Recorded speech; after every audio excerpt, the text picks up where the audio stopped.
Hey, what's going on, guys? Welcome back to another new video. And my original plan for today was to get a box of the Tim Hortons Legends stuff that came out today. But after seeing how people have gotten their hands on this stuff, like this is release day today, but people have had their hands on this stuff for weeks because they know some scumbag manager who gives them a box early. And on top of that, already saw today that the product hit was already pulled by a breaker. And I just got too annoyed at that I just said, to hell with it. We're not going to buy a whole box of these, waste $200 to hit nothing. Just buy a few of them. So swung by the old Teamies here and got a few of these. So we'll open those up. Something I think I'm more excited about, which is crazy, but was at Shoppers Drug Mart dropping off my mail and you just never know what you're going to get at Shoppers Drug Mart. They stock some crazy crap for hockey cards. So these are 2008-2009 Series 2 retail packs, which the crop of Young Guns from this year kind of actually sucked. But for me, there's one guy in here who I actually played hockey with and went to elementary school with. His name was Daryl Powell, and played hockey with him when I was younger and went to elementary school with him. And he has a Young Gun in here. I just find it interesting to have the Young Guns of the guys that you potentially had played hockey with. I'm kind of dating myself. That a guy I played hockey with as a Young Gun in 08-09, but I guess I date myself on here all the time. I don't act like I'm 20, so there we go. So we'll open up the Tim Hortons Legends ones first here. Like I said, the product hit was already hit today by a breaker, which I was just so annoyed I turned the video off. It kind of ruins the product once the product hit gets hit. It's like when those big one-of-ones get pulled on the first day. It just sort of ruins the opening the product from that. Even though you know you're never going to hit it, the odds are super terrible. This is a new set that came out today. Basically, as always with the Tim Hortons cards, the inserts are pretty much worthless. There's a couple in here and that are, they held some value, but the rest of the inserts are just overprinted and worth nothing. The autographs are the big chase in this. World's Best is 1 in 100. Those are the one inserts that actually do have one of the inserts that have some value. Then there's also 1 in 24, the Legendary Celebrations. Those are kind of harder to hit, so those will keep some value as well. And then there's also Relic Redemptions, which are 1 in 5,000. Good luck pulling those. And then the autographs, which are there's the Jersey Autograph Relic Redemptions, which are 1 in 89,151. Lemieux, Watt, and Gretzky all have autos in here. Hard to pull. Lemieux's 1 in 141,000. Watt's in 183. Gretzky's in 194,000. 94,544. So they print a million of these, probably 10 million or so, I think, is last I heard. Around 10 million cards. So, your odds of pulling something good out of here are freaking awful. So, it is what it is. So, anyway, we'll open these real fast here. Just a quick video for today. Like I said, thought about getting a box of this stuff and just too annoyed today to do it. So, ain't happening. Anyway, so we got Luke Robitaille. Here's what the base card looks like. And then Haley Wickenheiser on the canvas. It's a nice card. Haley, of course, a legend of Canadian women's hockey. And then Cassie Campbell, another legend of Canadian women's hockey on the back there. All right, so I'm just pulling sportscasters here after one after the other. So it's Jennifer Botterill. All right, well, this is a good card. Legendary Celebrations. This is 1 in 24, so this isn't an easy pull. Of Brad Richards. This is a lenticular card. It's kind of hard to see it on camera there, but they have like that sort of 3D look to them. Not a true lenticular, because a lenticular is supposed to be like when you rotate it, you see movement, but it's also sort of like a 3D card. So that's a cool one. And then Bernie Federko, who his nephew I also played hockey with, lived, and another relative of his lived around the street from me when I grew up. All right, so got Dennis Potvin there. Got Geraldine Heaney. She was on Team Canada forever. She had a super long career. Yeah, from like the mid-90s right into the early 2000s, I think she played. And then Cherie Piper. You do tend to get a lot of Team Canada content in Tim Hortons sets. So you got Team Maslany there, and then you got a championship or resume of Mario Lemieux there. So cool, but nothing too crazy. So it just will show the years they won the cup. So back-to-back, 91-92. And then Jana Hefford. There's a great one there. Waynard and record books of Manon Rhéaume, the only female to play in the NHL. Big deal back in the day when she played. Pretty sure my brother had that exact same set of equipment, probably around the same time. He and I were both goalies. And then Phil Housley.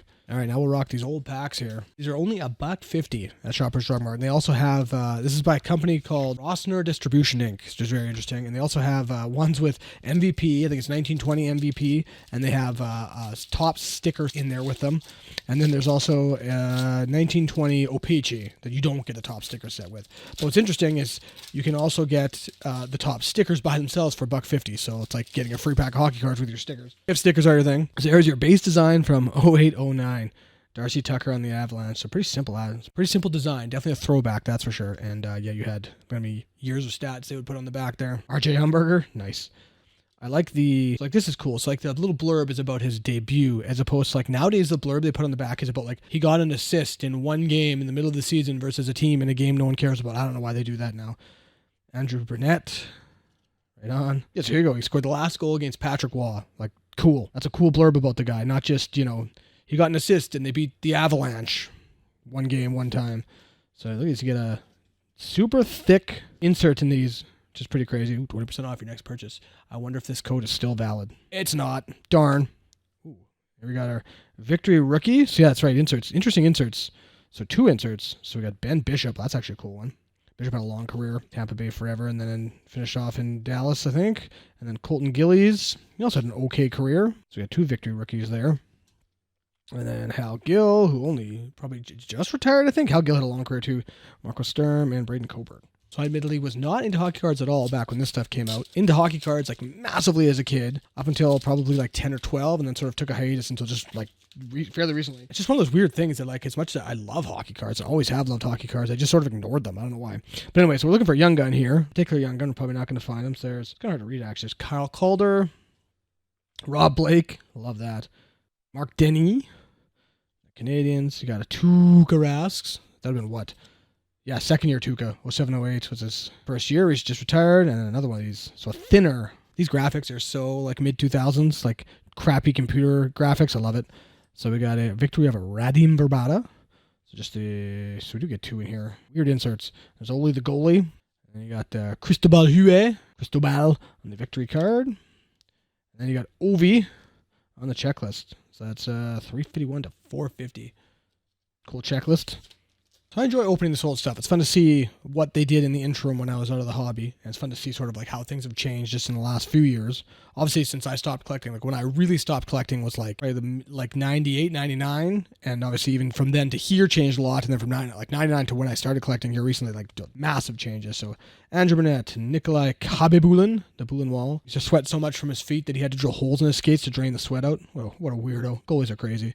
Then you got Chris Higgins. Then we got a Ryan Smith favorite sons. Well, as an Oiler fan, that's a cool card, except that he's on the wrong damn team. Born and raised in Banff, Alberta. I think he still lives there or has a house there. He did for a long time. Like that. Then you got Gary Roberts. So 3 inserts in this one. So Gary Roberts played with everybody, it seemed like. Ended up in Calgary after this, if I'm not mistaken. So he played a lot of places. Cujo, Curtis Joseph, my second favorite goalie growing up. Him and Martin Brodeur were my guys for sure. So he's another guy that played everywhere. So there's a base of Cujo, and then you got the victory rookie of Peter Vrana. He had a fairly short career. I don't remember too much about him. Not to be confused with Jacob Vrana, who of course plays now, and then Alex Tanguay. Base. Tanguay had a really long career in Colorado. Finished off in the Flames in Montreal. There you go. Well, it's a fun little opening. So there you go. Fun little taste of the Tim Hortons stuff. Hit a decent card, which is good. I only opened 5 packs. So to hit a 1 in 24, it's pretty good. In this card, I mean, Brad Richards being Brad Richards, not as popular as like if this is the celebration of like Lemieux or Gretzky, probably worth 40 or 50 bucks. But this one's probably worth like 10 or something like that. So if that, but still, it's a nice card, just to think. And then it's cool to open these old packs. One thing I will also point out is that there was multiple inserts in the pack, which they went away from and are going back to. SPA, so SP Authentic, which is coming out this Wednesday, has a new format. And it'll be the new format for going forward with Series 1. And I have a feeling it'll be the new format for a lot of things. So they're going back to multiple inserts, jamming more cards in a pack with multiple inserts, be more Panini-like and apparently more like how they used to do it. So that's cool to see. Keep on the lookout for that. If you want to be notified when I upload that video, make sure you got the bell icon clicked. Make sure you're subscribed, of course. So thanks for watching this quick one, and we'll see you in the next one.